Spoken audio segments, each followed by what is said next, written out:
కళ్ళజోడు తెచ్చుకుంటాను అని అడిగాను నన్ను అరెస్ట్ చేసే సమయంలో. నాకు మైగ్రేన్ హెడేక్ ఉందమ్మా, స్పెట్స్ లేకుండా ఎక్కువసేపు నేను ఉండలేను, ఎడం కన్ను కుడి కన్ను లాగేస్తూ ఉంటుంది నాకు. స్పెట్స్ తెచ్చుకుంటాను అని అంటే బలవంతంగా లాక్కొని వెళ్ళి తీసుకొని వెళ్ళాను. సార్ నాకు మైగ్రేన్ టాబ్లెట్ కావాలి అని అంటే అమ్మ నా బూతులు తిట్టారు నన్ను, బతికితే బతుకు చేస్తే చావరా అని. జైలు అధికారులకి కృతజ్ఞతలు తెలియజేసుకుంటున్నాను.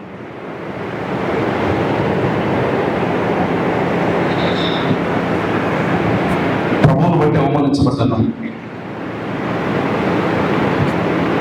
ప్రభువును బట్టి దూషించబడ్డాను. చాలా మంది ఉన్నారు జైలుకి వచ్చేసరికి అజయ్ బాబు మారిపోయాడు. నేను ఒకటే చెప్తానండి,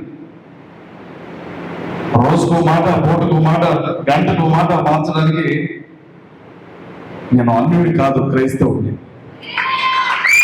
ఒకటే మాట,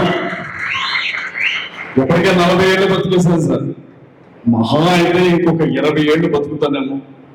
యాక్సిడెంట్ జరగకపోతే, గుండె పొట్టేది రాకపోతే, కరోనా లాంటి తగిలి మళ్ళీ మీదకి రాకపోతే, అనుకోకుండా ఏ ప్రమాదం జరగకపోతే ఇంకొక 20 ఏళ్ళు బతుకుతానేమో. బుట్టి కట్టుకొని 1000 ఏళ్ళు అయితే నేను బతుకు. మీరు చంపినా ఒకరోజు చచ్చిపోతాను, మీరు జాలి చూపించి వదిలిపెట్టినా ఒకరోజు చచ్చిపోతాను. కాబట్టి చావంటే నాకు భయం ఉండదు, బ్రతుకు మీద ఆశ ఉంటుంది. ఎందుకు నన్ను ఎందుకు అరెస్ట్ చేశారు కూడా చెప్పాలి.